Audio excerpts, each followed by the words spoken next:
Graça e paz, meus amados. Deus abençoe cada um de vocês. Abram suas Bíblias para o Evangelho de João, capítulo 10. Vamos dar continuidade à pregação expositiva.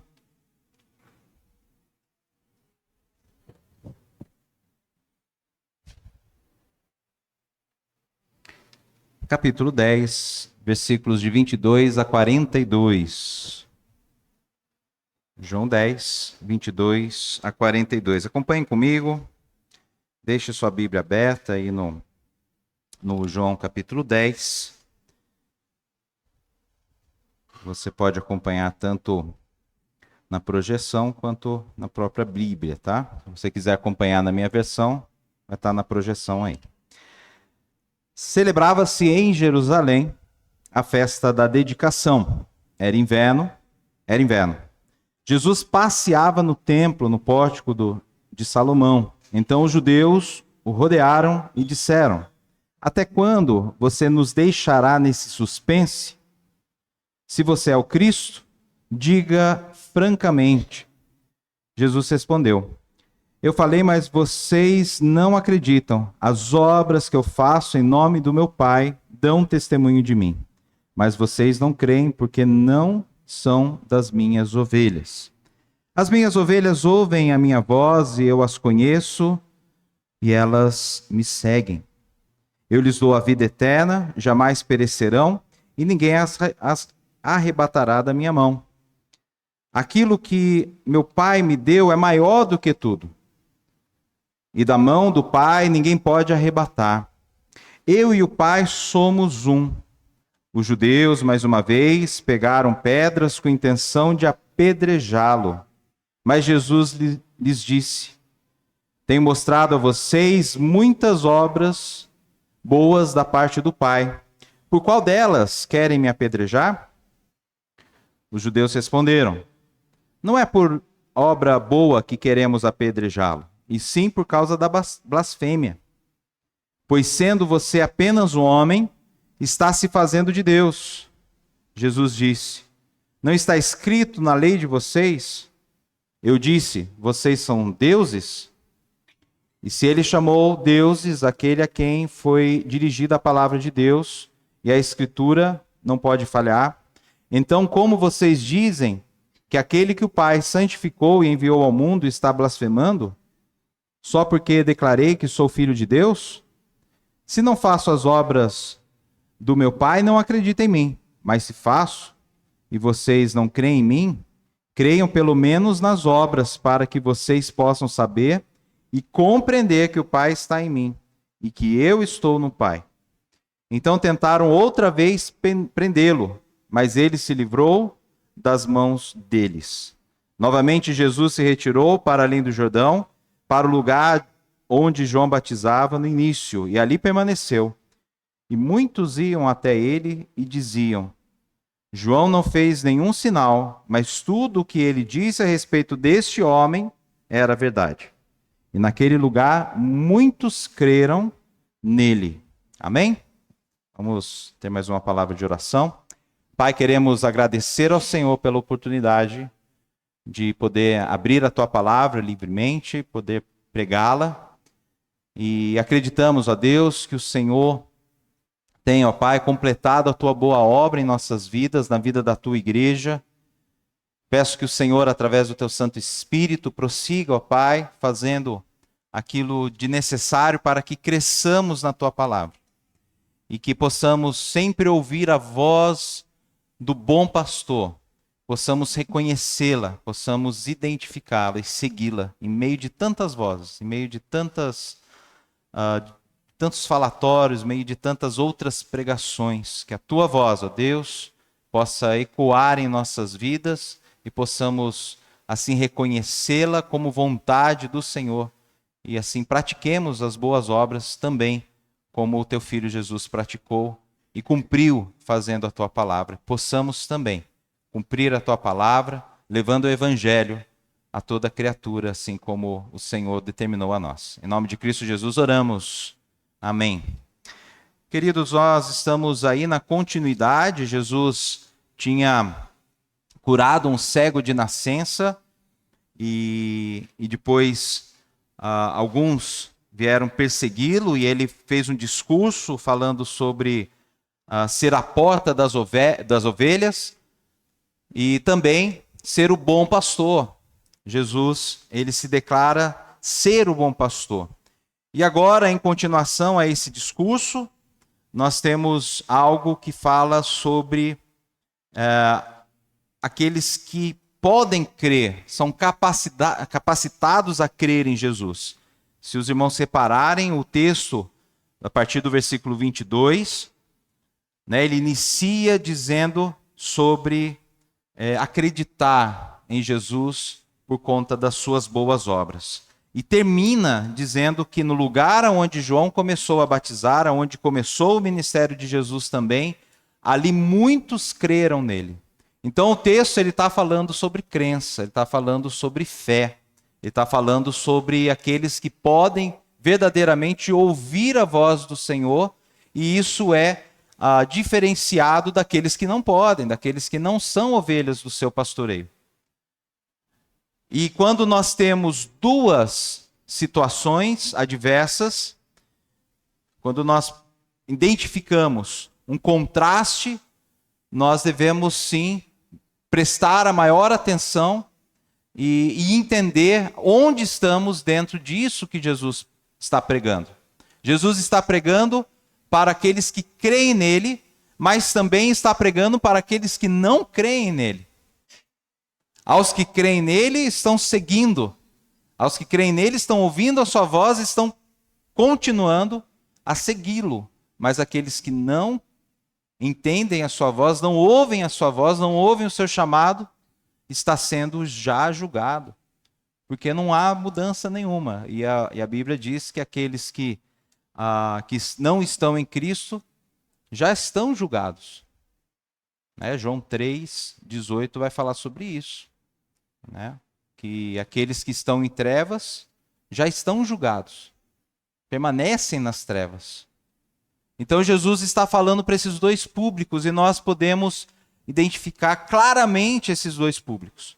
Bom, naquele tempo era o tempo da festa da dedicação e o próprio texto diz que era inverno. Olhem aí o versículo 22. Jesus está pregando em Jerusalém na festa da dedicação. Alguém ouviu falar sobre essa festa da dedicação? No Velho Testamento não há essa referência, porque é uma festa recente em Israel. É uma festa que vem da Revolução dos Macabeus, em torno de 167 a.C., que durou até os anos 37 a.C. E nessa festa, ela acontece a partir desses anos para lembrar o povo da libertação que a Revolução dos Macabeus trouxe para o templo. O templo havia sido invadido pelos gregos, né, e blasfemaram o templo, e ali eles não tinham forças militares para se defender, né, dos Ptolomeus, que eram gregos. Então, alguns sacerdotes começam a treinar o povo em secreto e armam ali um grupo de guerrilha, e esse grupo então invade Jerusalém, né, que era murada. Eles conseguem invadir Jerusalém e retomar o templo. Né? E por que nós não sabemos dessa história? Porque é um livro apócrifo, né? A gente acaba não lendo ele, mas pode ser lido como histórico, não como revelação bíblica, mas como história você pode ler aos Macabeus 1 e 2. Né? Macabeus 1 e 2. Primeira Macabeus, acho que é isso. Primeira Macabeus e segunda Macabeus. Você pode ler como história, faz parte da história, é referência histórica para os historiadores esses dois livros. Né? Conta exatamente sobre essa situação. E ainda que não seja uma revelação bíblica, João, ao trazer essa festa para a realidade nossa, ele passa nessa situação, nós devemos então prestar atenção. O que quer dizer essa festa da dedicação? E quão ele se torna importante na figura de Jesus Cristo. Porque ao lembrar o povo, nessa celebração, de que houve um libertador, esse libertador também aponta para Cristo. Cristo é a própria, é o pivô, né, da libertador. A festa vai dizer sobre uma libertação da blasfêmia, uma libertação de templo. E o que Jesus pregou para a mulher samaritana? Não haverá mais lugar específico para adoração. Deus procura os verdadeiros adoradores, que adorarão o Pai em espírito e em verdade. Não há um lugar específico. Aquela mulher pergunta para Jesus: onde devemos adorar? Vocês dizem que devemos adorar em Jerusalém. Os nossos pais dizem que é nesse monte que devemos adorar. Onde devemos adorar? E Jesus vai falar: olha, na verdade, haverá um tempo, e de fato já chegou. Ele está apontando para ele. Em que os verdadeiros adoradores, Deus é espírito, importa que os seus adoradores o adorem em espírito e em verdade. Esses são os que o Pai procura. Esses são os que o Pai vai trazer a Jesus para ser suas ovelhas. É sobre isso que Jesus, ou que João está revelando de Jesus no versículo 22. Agora, aqueles homens, aqueles judeus, rodearam Jesus e queriam uma resposta. Eles vão dizer assim: até quando, Senhor, o Senhor vai nos deixar em suspense? Até quando nós ficaremos aí sem saber o que está acontecendo? O que significam essas coisas? O que significam essas suas palavras? Até quando? Para mim, essa pergunta tem um objetivo. E a gente vê que o texto ele vai trazer esse objetivo. Era exatamente prender Jesus. Eles não estavam se interessando realmente se Jesus seria um Cristo mesmo. Ele deveria dizer abertamente. E aí, dizendo ele abertamente, eles iriam acreditar. Eu não vejo nesse texto essa situação. Eu vejo que aqueles homens queriam sim que Jesus publicamente dissesse ser o Cristo para que eles pudessem prender. Mas Jesus, ele não dá passo para trás, não. Jesus, ele não recua com relação a essa pergunta. Ele vai dizer que somente os que creem nele como Cristo e Filho de Deus, não pelo que ele diz, mas porque as suas obras testemunham disso, recebem um benefício de ser ovelhas do seu pastoreio. É isso que Jesus está revelando, inclusive, hoje para nós, com esse texto. Então, vejam bem, aquele suspense, Jesus ele quebra. Versículo 25, ele diz: já falei, mas vocês não acreditam. As obras que eu faço em nome do meu Pai dão testemunho de mim. Então, nós vamos perceber que os versículos 22 até o versículo 29, Jesus está falando daquilo que ele falou. Ele já falou, ele já declarou que ele era o Cristo. Mas as pessoas estavam se recusando a ouvir, porque elas só queriam ouvir aquilo que queriam ouvir. Ou ouviam aquilo que queriam ouvir, melhor dizendo.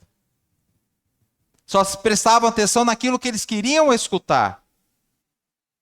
E ainda que Jesus tivesse feito uma grande obra, uma obra maravilhosa, curando um cego de nascença, curando um coxo de mais de 40, próximo de 40 anos.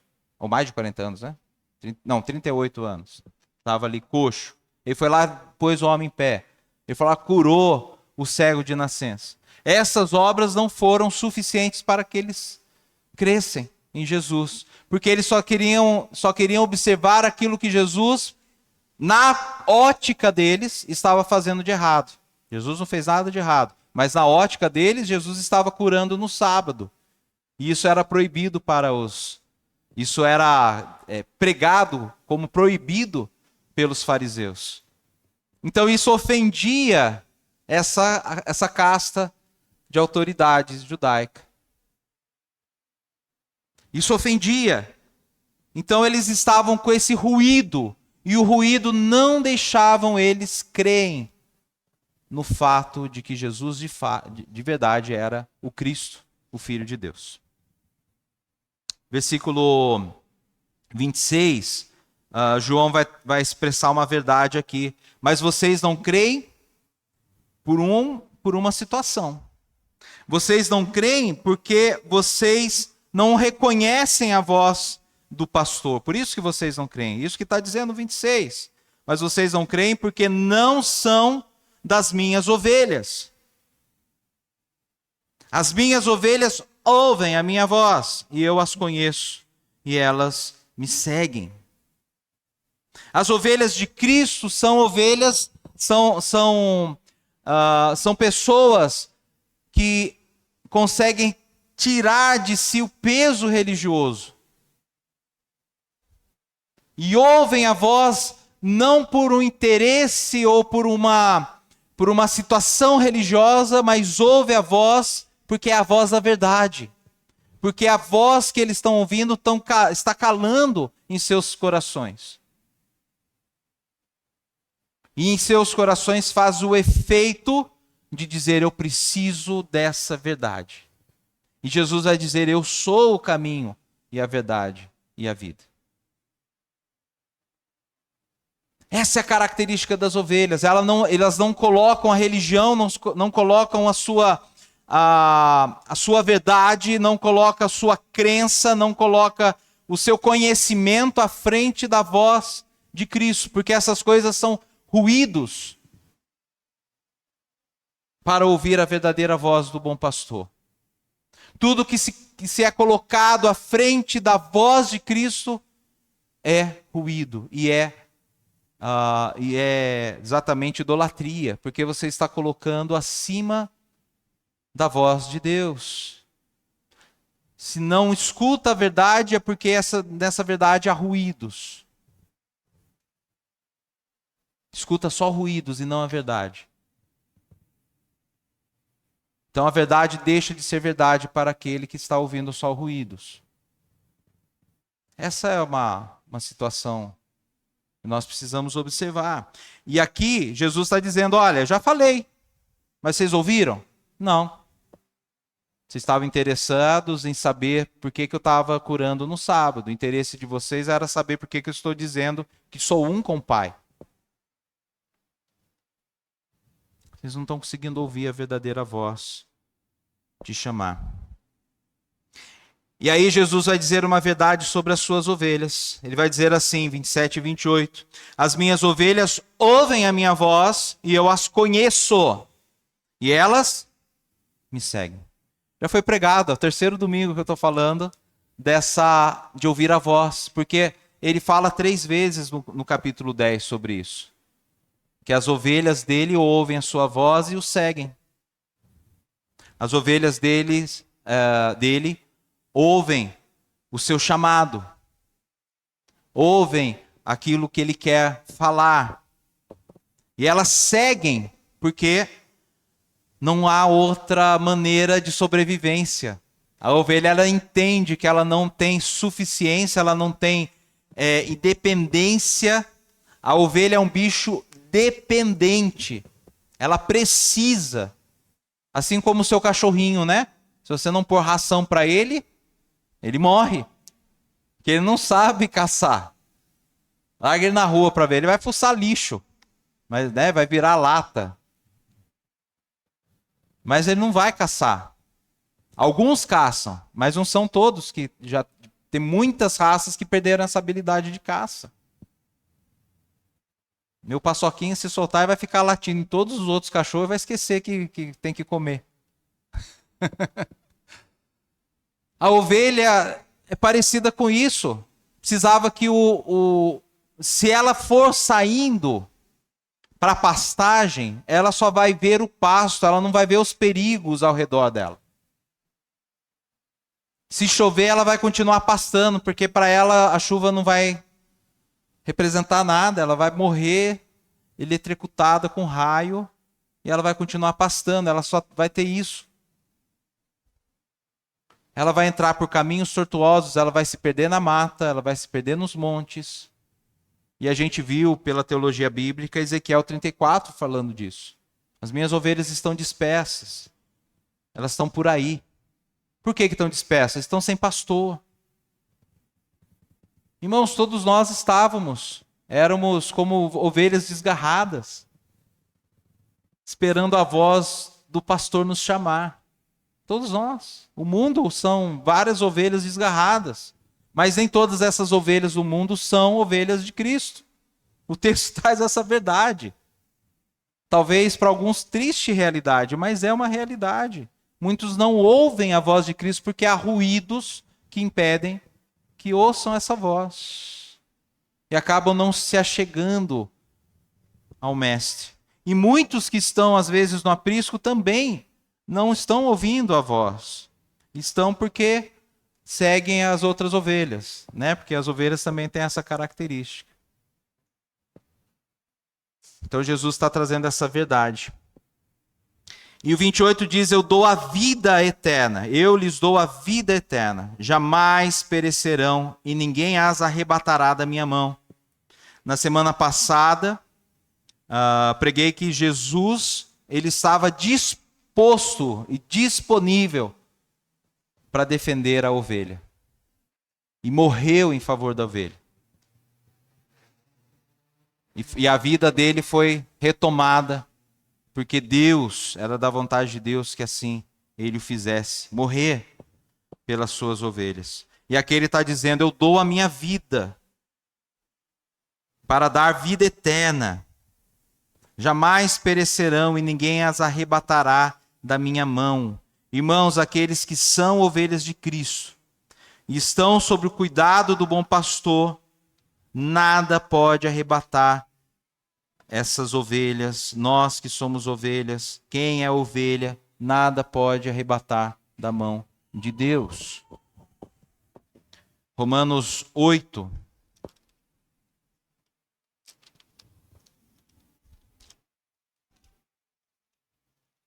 Passagem bem conhecida.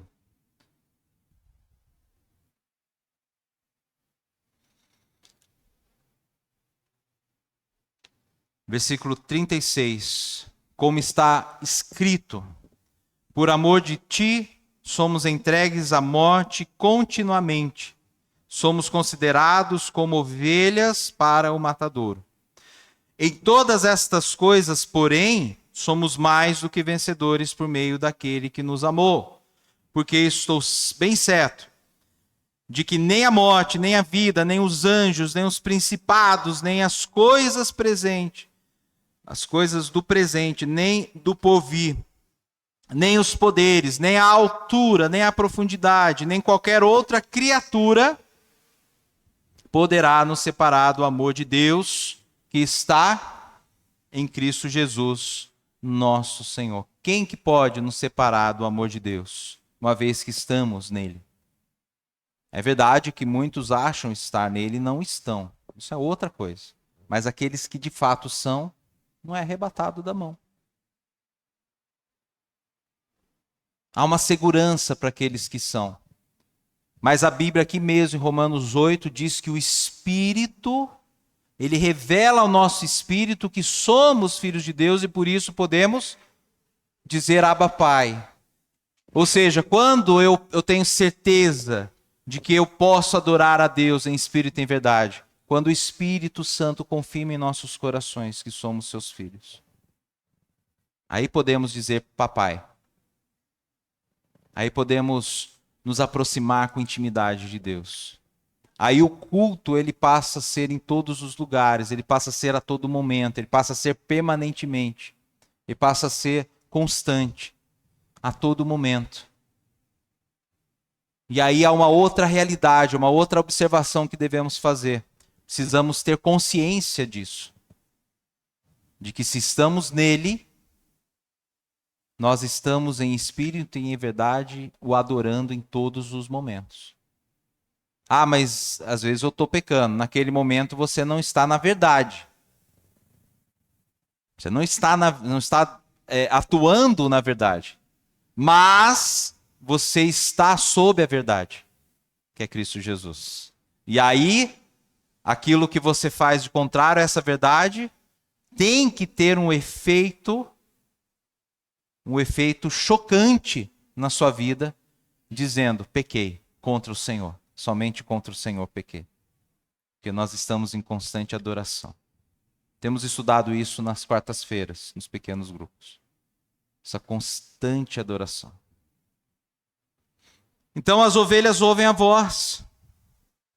As ovelhas são parte de um pastoreio especial de Cristo. Mas aqueles homens não faziam parte desse pastoreio. E Jesus vai dizer no versículo 29, aquilo que meu Pai me deu é maior do que tudo, e da mão do meu Pai ninguém pode arrebatar. O que é isso? Que é maior do que tudo? A salvação. Quem está na mão de Deus está salvo. Glória a Deus. Espero que você esteja nessa condição. E aí nada importa mais do que isso. Todas as outras coisas que julgamos ser importantes são secundários diante dessa verdade. A verdade que nós estamos, quem está ouvindo, quem ouve a voz do bom pastor, está em suas mãos, guardadas, seguras. Segura. Pela proteção de Deus. Pela salvação que não vai cessar, não vai ser interrompida na sua vida. A continuação, Jesus vai dizer: eu e o Pai somos um. Os judeus, mais uma vez, pegaram pedras com a intenção de apedrejá-lo. Por quê? Porque ele disse: eu e o Pai somos um. Logo, vamos para a lógica aí. Se eu e o Pai somos um, qual que é a natureza desse que está dizendo? Eu e o Pai somos um. Uma natureza terrena? Uma natureza humana? Eles estavam vendo, olha, você é um homem como a gente. Como você pode dizer que é Deus? Pois ele vai dizer isso. A natureza que Jesus está colocando aqui é de igualdade com Deus. Eu e o Pai somos uma só. Somos um só. E é interessante que aqui o artigo aqui é um artigo neutro, tá? No grego aqui. O que quer dizer isso? É o um que está na tradução aqui. Eu e o Pai somos um, não como um no sentido numeral aqui, né? Eu e o Pai somos um. A ideia aqui do grego é que Jesus e o Pai não são um só, no sentido de agora dividiu. Eu junto aqui, dois formam um. Não é essa a ideia. É que a ideia é que Jesus é um, o Pai é outro e ambos são um. Que é a ideia da Trindade. A gente não entende muito porque a nossa mente é limitada. Como que 3 pode ser 1 e 1 pode ser, né? Então a gente fica meio encabulado com essa questão. Mas a ideia do grego traz isso daí. Eu e o Pai somos o Deus. Não, eu e o Pai somos um. Temos a mesma natureza. A ideia é essa, a mesma natureza. Mas isso foi o quê? Uma blasfêmia para os judeus. Uma blasfêmia.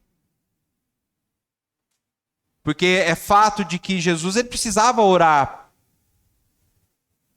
precisava jejuar, ele precisava fazer ações também, porque ele estava, né, a ideia é que ele como homem aqui, e Deus, 100% homem, 100% Deus, Mas tem o Pai, que também, né, é 100% Espírito e é 100% Deus. Existem duas naturezas que ambos formam um. É difícil a gente... É difícil a gente chegar nessa soma, mas é algo que não é realmente para a gente... Não é uma matemática que a gente pode... 1 mais 1 igual a 2. Não é. Não é uma multiplicação, é algo espiritual. É algo de Deus, é uma situação que está além da nossa compreensão. Mas o fato é que os judeus entenderam aquilo como uma blasfêmia. E aí Jesus fala: tenho mostrado a vocês muitas obras da parte do Pai. Por qual delas querem me apedrejar?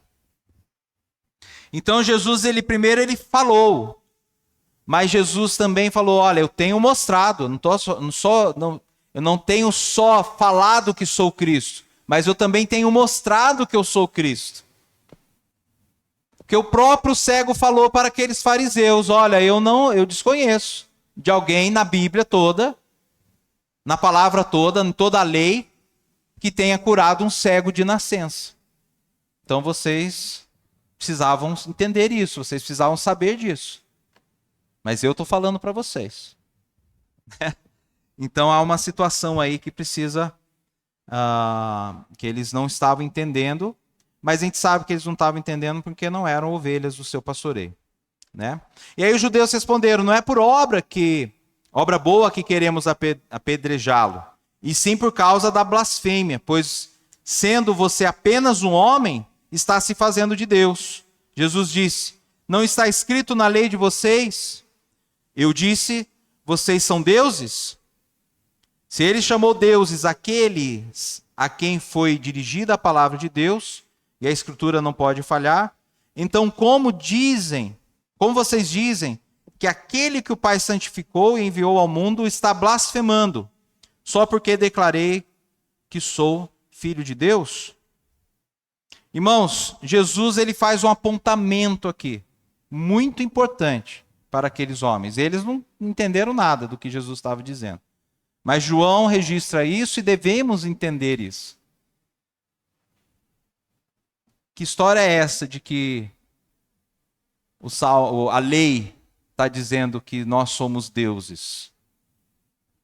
Né?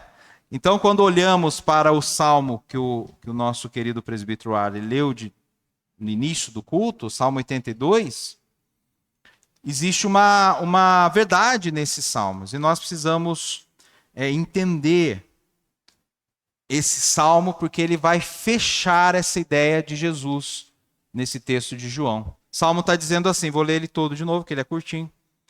Deus toma o seu lugar na congregação divina. No meio dos deuses ele julga. Então, Asaf, que é o autor desse salmo, ele está, ele está vendo uma invasão, ele viu a invasão em Israel, e ali foram exércitos de outros deuses pagãos.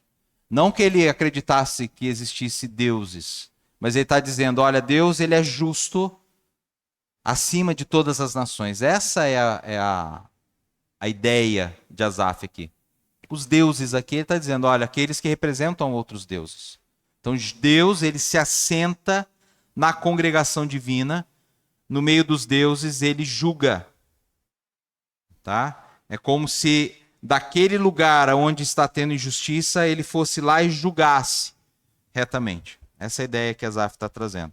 Até quando julgarão injustamente, tomarão partido pela causa dos ímpios? Então aqui ele está falando de juízes, de reis, de magistrados que julgavam os povos, julgavam as nações, julgavam os seus compatriotas, os seus cidadãos. Agora ele vai dizer uma verdade: defendam, né? Está falando aqui no imperativo. Defendam o direito dos fracos e dos órfãos, façam justiça aos aflitos e desamparados, socorram os fracos e os necessitados, tirando-os das mãos dos ímpios. Ou seja, essa deveria ser a obra dos magistrados, dos juízes, dos imperadores, dos reis, que tinham o poder de julgar. Eles deveriam defender os direitos dos fracos, eles deveriam defender os direitos dos órfãos, eles deveriam olhar com justiça para os aflitos e para os desamparados. Mas eles não estavam fazendo assim. Eles deveriam socorrer os fracos, eles deveriam socorrer os necessitados, tirando das mãos daqueles que praticam a impiedade. Mas olha a verdade trazida por Asaf aqui. Eles nada sabem, nem entendem, vagueiam em trevas. Eles não têm noção da justiça porque eles não estão sob o sol da justiça. Todos os fundamentos da terra vacilam. Eu disse, quem está dizendo? Asaf, ele que escreveu o salmo. Eu disse. Vocês são deuses. O que ele quer dizer aqui? Está chamando de deuses os magistrados? Por quê que ele está chamando de deuses os magistrados? Porque justiça e juízo é um atributo de Deus.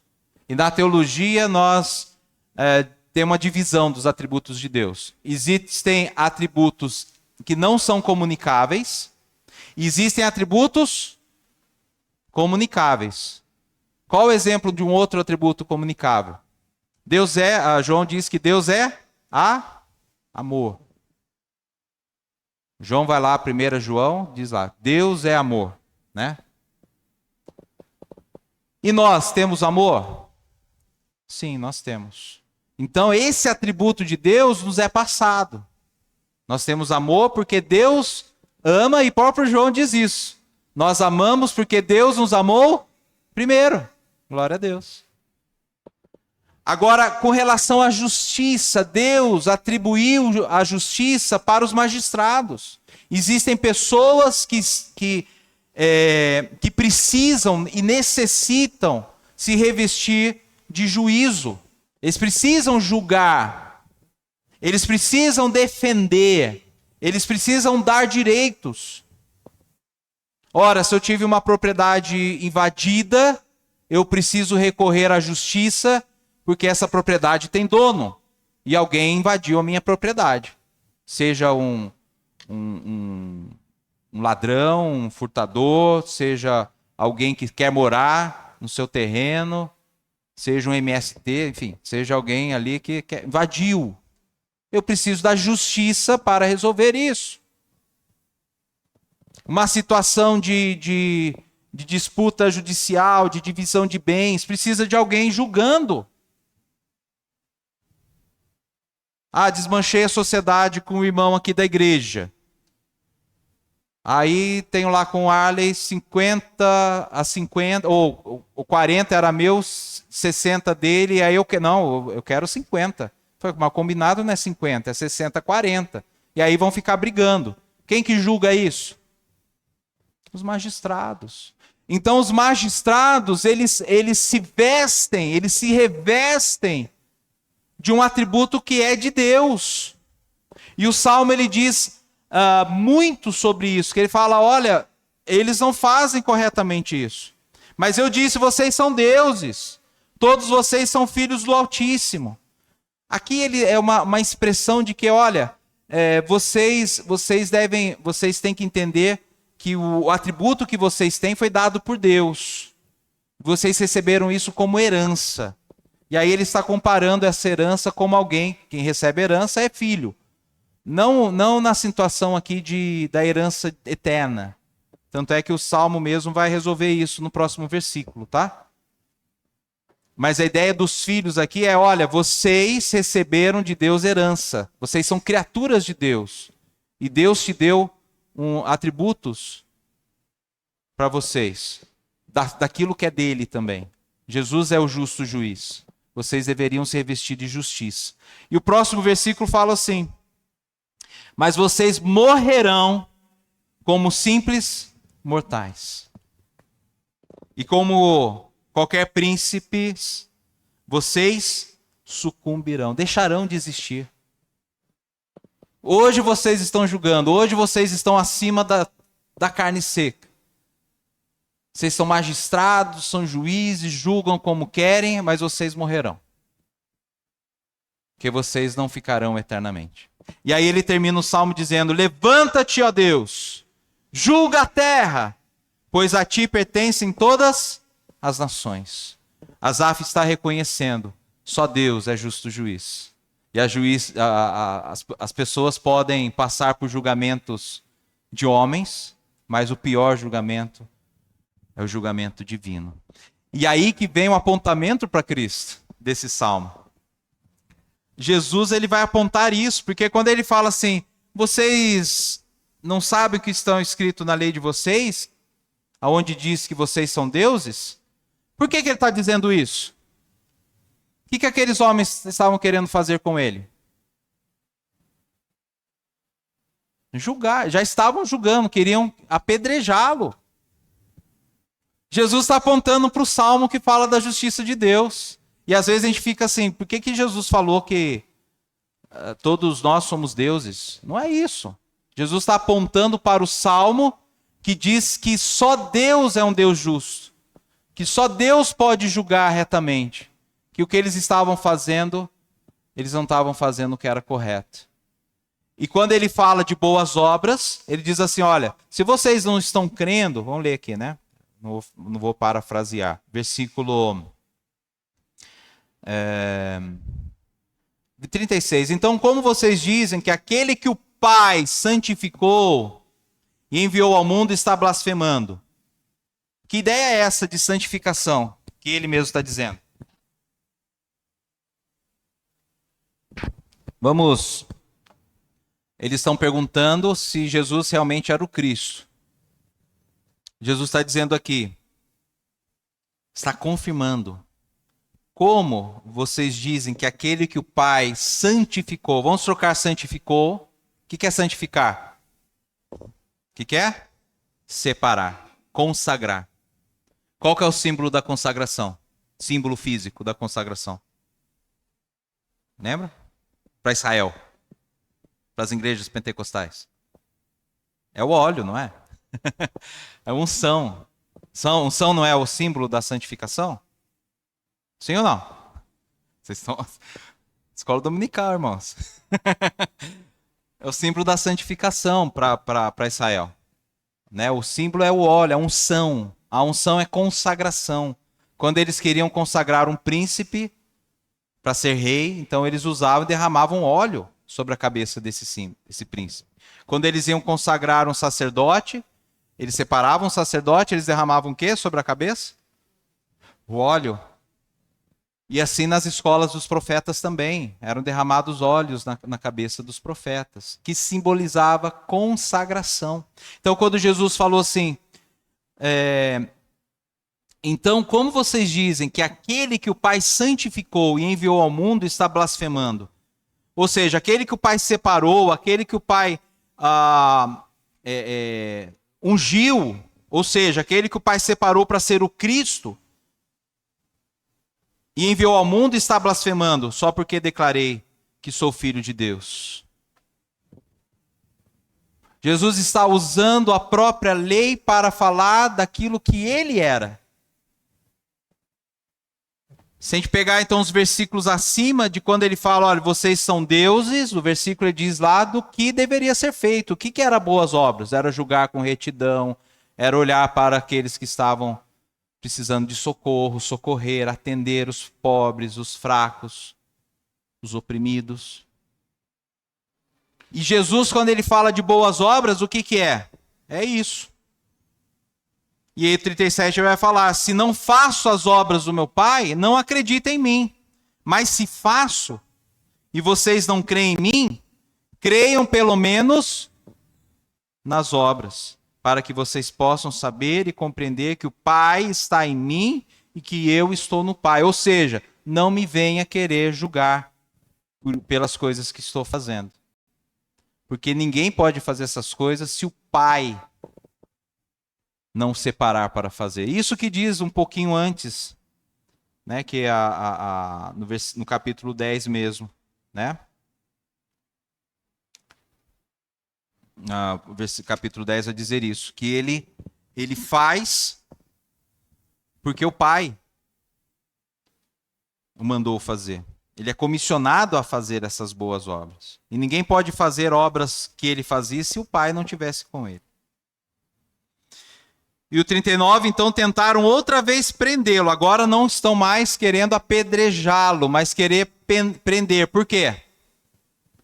Hoje nós chamamos isso de prisão preventiva, né? Ou seja, eu vou prender para não poder mais agir, para não conseguir mais provas, né? De que ele é o Cristo, e vamos julgá-lo por ele ter feito milagre no sábado, por ele ter falado que é um com Deus, vamos fazer isso aí. Mas o que acontece? Ele escapa. Ele se livrou das mãos deles. Porque não era a hora dele, irmãos. Essa é a verdade. E lá em cima ele vai dizer, eu vou entregar. Ninguém tem poder para me prender. Eu vou dar a vida pelas minhas ovelhas. Eu vou me entregar. Ninguém vai me matar, não. Eu vou me entregar para a morte. Que a morte não tinha poder sobre ele.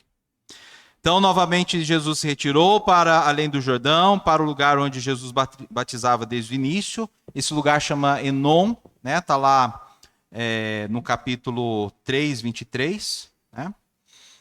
E então, a verdade é que Jesus, ele é esse juiz. E lá, né, voltando aqui, só para eu terminar os versículos, né, Jesus, então, ele vai agir no seu ministério, vai continuar curando, vai continuar fazendo os sinais, e muitos vão crer nele.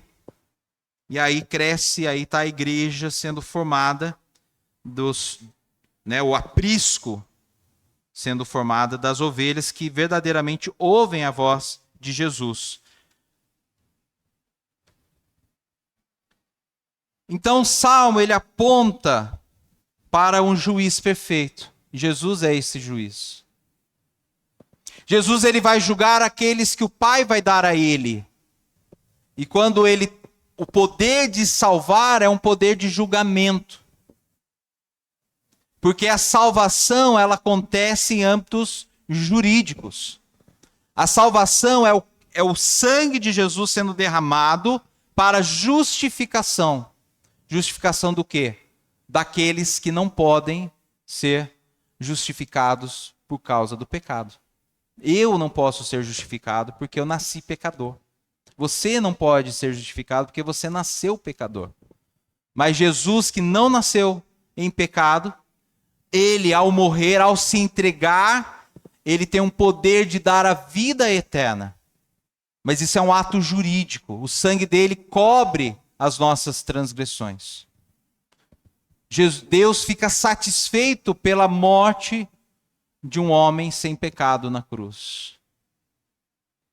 E aquilo que ele dá, ele tem direito de reaver. Olha que bonito isso. Por quê? Porque a morte não tem poder sobre a vida dele. Então foi um ato jurídico aonde ele se deu em morte, derramou seu sangue, esse sangue cobre todas as transgressões de todo mundo, é suficiente, nós não podemos medir, foi pago com a morte, mas eu não sei o valor disso, não dá para entender, não dá para chegar a nenhum valor. Mas Jesus, ele pagou com esse alto preço, e nos resgatou e nos trouxe para si. Então esse é o juízo. Aqueles que se achegam a ele, ele salva. Ele dá a vida eterna. Ele já julga e já diz, você está livre da condenação. Amém? Você está livre dessa condenação? E eu creio que aqueles que falaram com entusiasmo é porque de fato creem nisso. Nós estamos livres dessa condenação. Mas se você ainda não ouviu a voz de Jesus te chamar, mas está ouvindo hoje, não ouviu no passado, mas está ouvindo hoje, você pode se entregar a Ele. Simplesmente diga a Jesus: Senhor, eu quero ser teu filho, eu quero ser tua ovelha. Eu estou ouvindo a sua voz me chamar. Deixa eu entrar no seu aprisco, que aquele que entrar pela porta será salvo, como diz lá mais para trás aqui em João 10. Eu sou a porta das ovelhas. Todos que vieram antes de mim são ladrões, salteadores. Eu sou a porta. Se alguém entrar por mim, será salvo. Entrará, sairá e achará pastagem. Depois ele vai dizer: eu lhes dou a vida eterna, jamais perecerão e ninguém as arrebatará da minha mão. Se você está ouvindo essa voz, é porque você é uma ovelha do Senhor Jesus que ainda não entrou pela porta e precisa entrar. E essa porta é a oração, é a entrega, é o reconhecimento de que você precisa dele. É o reconhecimento de que você sem ele não é nada. De que não há religião, não há obra humana que possa levar você a essa salvação, a não ser a própria porta da entrada do aprisco, que é Jesus. Vamos orar. Pai, queremos exaltar o teu santo nome, te louvar pela tua grandeza. Agradecemos, ó Pai, porque o Senhor fala através da tua palavra em nossos corações. E podemos, ó Deus, hoje ouvir de que sem o Senhor nós não somos nada. É o Senhor quem nos conduz aos verdes pastos. É o Senhor que nos conduz ao gramado para o descanso. É o Senhor que nos conduz às águas tranquilas para saciarmos as nossas sedes, a nossa sede. É o Senhor também que nos conduz por um caminho de justiça, de retidão. É o Senhor quem nos livra do perigo desse caminho. E ainda que nós andemos por um vale estreito, ainda que tenhamos o temor da morte, o Senhor está lá nos assegurando a vida eterna pelo teu cajado e pela tua vara. E o Senhor vai nos corrigindo quando nós tropeçamos, quando nós nos desviamos. O Senhor é quem nos conduz por esse caminho de justiça. E podemos reconhecer a tua voz falando a cada dia aos nossos ouvidos, aonde estamos pisando, que desagrada ao Senhor. E muitas vezes nós realmente recebemos ali uma correção para que andemos corretamente nos teus caminhos. E eu peço, Senhor, que o Senhor nos prepare um banquete juntamente com o Senhor. Agradecemos pelo cálice da nova aliança no teu sangue. E podemos banquetear juntamente com outros irmãos. E o nosso cálice, ele transborda porque ele não é nosso. É o Senhor quem nos dá. É o Senhor quem faz transbordar isso em nossas vidas. E que esse transbordar desse cálice seja como aquelas águas que fluem do nosso interior pelo Santo Espírito, proclamando o evangelho da tua salvação. E certamente a bondade e a misericórdia nos seguirão. E poderemos habitar com o Senhor eternamente, porque é o Senhor quem nos dá a vida eterna.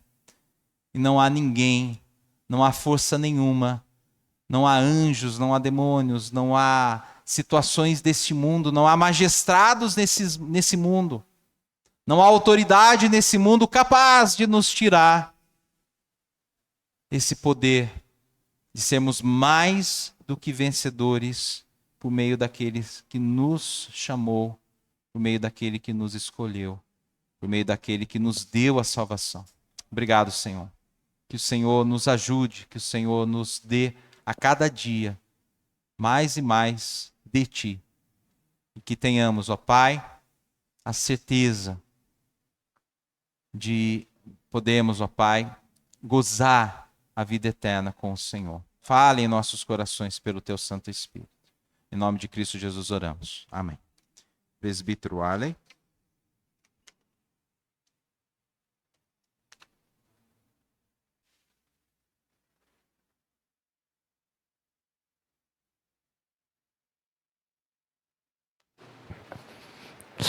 Amém. Amém pela palavra do Senhor, que vem trazer luz ao nosso coração. E nós somos gratos pela misericórdia que o Senhor tem de trazer essa palavra ao nosso coração. Irmãos, eu recebi aqui um recadinho, eu reparei que tinha uma família aqui conosco, e eles acabaram indo embora. É Alisson e Eusine. Elaine. É um A aqui, tá parecendo um Z. Então, tá a família aí, parece que ele foi embora, passou mal. Está orando, né? Não sabemos exatamente o que aconteceu, então está orando. Senhor Deus e Pai, nós clamamos ao Senhor, porque nós entendemos, ó Pai, que o inimigo ele usa de todos os artifícios, ó Pai, para desviar, ó Deus, o andamento daquele que quer seguir ao Senhor, ó Pai. E nós cremos pela Tua palavra que nos dá o direcionamento, cremos que a oração e o clamor ao Senhor, ele pode suplantar, nós temos essa certeza absoluta disso, suplantar toda a ação do inimigo. Nós clamamos pela família aqui, do Alisson e da Elaine, ó Deus, seus filhos, ó Pai, que se o motivo real deles terem ido embora, ó Pai, que o Senhor possa estar cuidando da vida deles, que eles possam retornar, ó Deus, em breve, para estar junto conosco, ó Pai. E nós clamamos pela vida deles, ó Deus, da situação, e que haja